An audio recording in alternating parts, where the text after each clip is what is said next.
Kush Bottles has a big problem, and that is managing the growth of the California market. The CEO had a chance to speak with Green Market Report at the recent MJ Biz conference.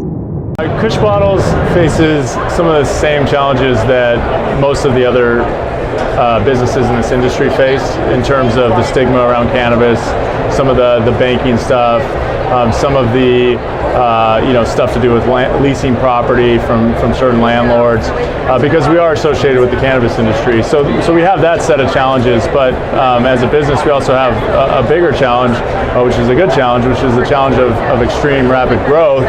And we have a couple big catalysts coming up here, like California legalizing for adult use.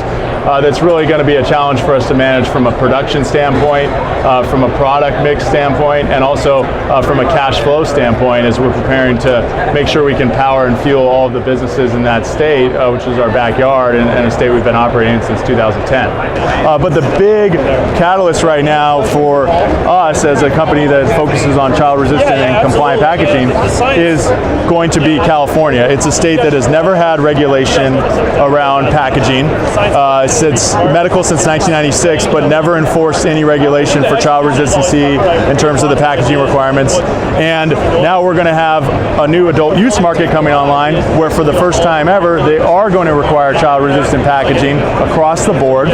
You know, people look at cannabis and they compare it a lot to the beer and alcohol industry, and that's an industry that's really all about branding and marketing. And so that's why the packaging is so important. It's a new emerging industry.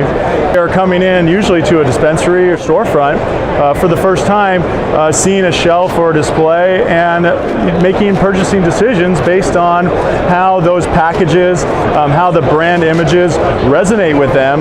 This is your opportunity to really build that bond with the consumer.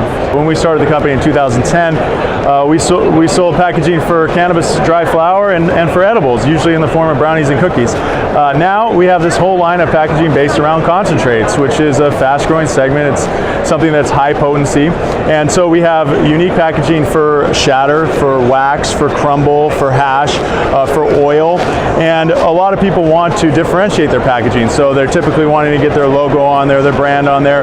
They don't want it necessarily to be exactly the same as the next guy's. Kush is also very excited about the most recently added board member. Yeah, we announced today that Barbara Goodstein, CEO of Tiger 21, is going to be joining our board as of today.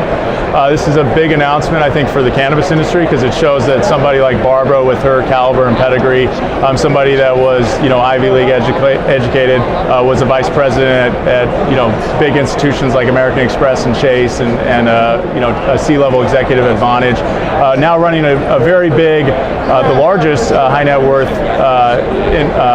member organization globally, and she is taking a big interest in the cannabis. Kush is reporting its earnings on November 28th. I'm Deborah Borchardt with the Green Market Report.